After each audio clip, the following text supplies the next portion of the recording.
Tu votes? Ouais, je vote.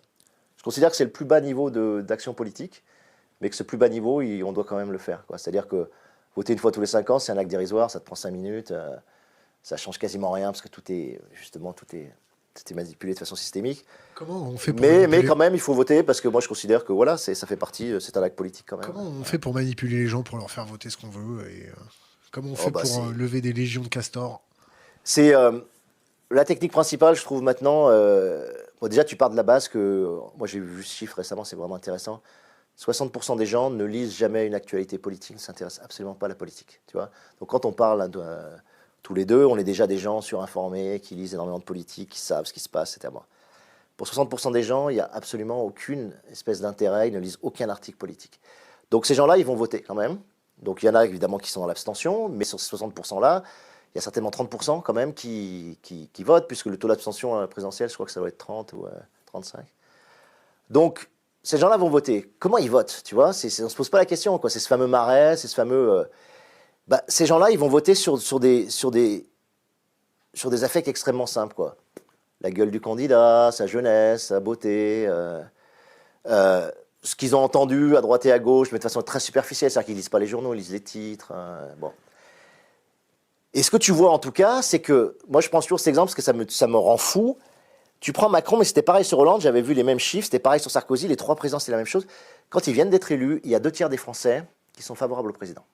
2 tiers, hein. C'est-à-dire que ils disent, voilà, est-ce que vous avez confiance de vos présidents? T'as 2 tiers, même s'il n'y a que 52% ou 50. Bon.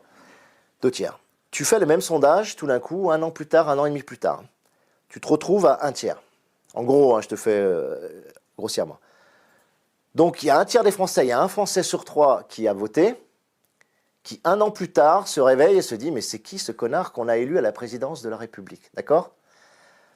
Macron, si tu t'es informé, tu savais exactement ce qu'il allait faire, il l'a dit, il l'a fait, il n'a même pas trahi ses promesses, il a vraiment fait ce qu'il a dit, tu savais d'où il venait, tu savais qu'il était banquier, tu savais que bon.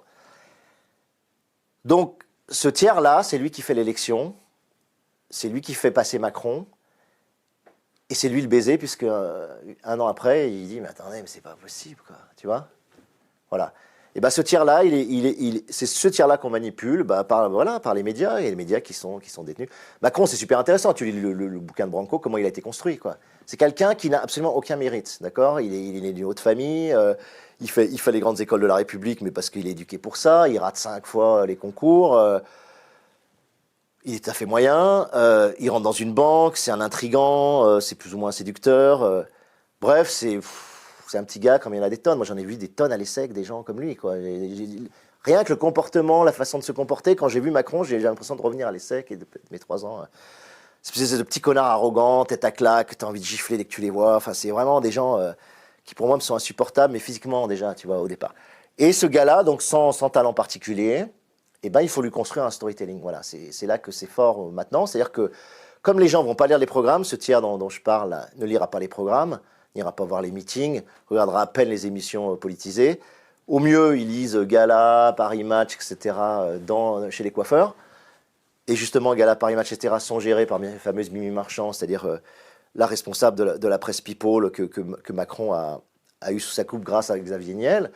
Et elle va construire, je sais pas, ils disent à peu près 40 couvertures quand même sur 8 mois, autour de cette pipolisation, Brigitte Macron et Emmanuel Macron. Et là, tu as un storytelling qui est génial parce que tu as une femme âgée, un homme jeune et beau. Moi, je Pas ne si trouve pas âgé beau que du ça. tout. Ouais.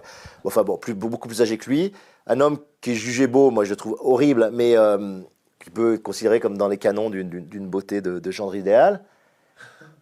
Donc, ça fait triper les femmes de plus de 40 ans, 50 ans, tu vois. Ça fait un couple un peu original. Donc, on a un élément de storytelling intéressant. Le couple qui s'aime, cette prof de théâtre français qui l'a repéré, qui a vu que c'était un...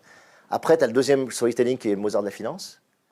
Donc, alors que le gars, bon, il a juste fait une fusion-acquisition, comme on en fait des tonnes.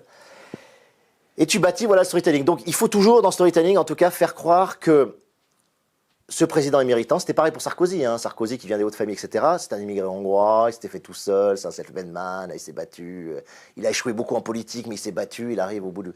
Et encore, à la rigueur, Sarko, effectivement, il a fait un long chemin pour arriver. Le storytelling de François Hollande, c'était on a un homme normal, Il a fait un banal. régime. Voilà, il a fait un régime, mais surtout il est banal, il est comme nous.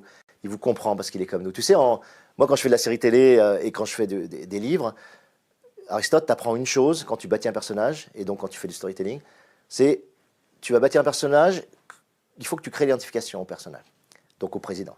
Tu as deux façons de le faire, tu as deux grandes façons. Soit tu fais l'identification par admiration, on appelle ça. Par familiarité. Voilà, tu connais ça. Voilà.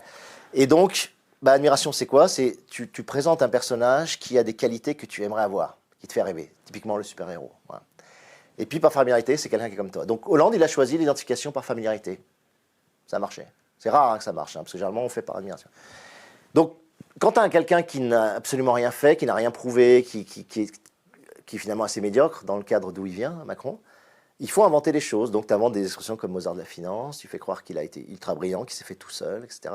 Alors qu'il a été entièrement construit par le soutien de notamment Xavier Niel, Bernard Arnault, donc des grands milliardaires français, quoi, tu vois, qui l'ont construit, qui l'ont amené là où il est et qui ont préparé toute la campagne médiatique pour le porter avec ce storytelling de quelqu'un qui s'est fait tout seul, qui a émergé tout seul et puis qui a ce magnifique couple avec Brigitte Macron.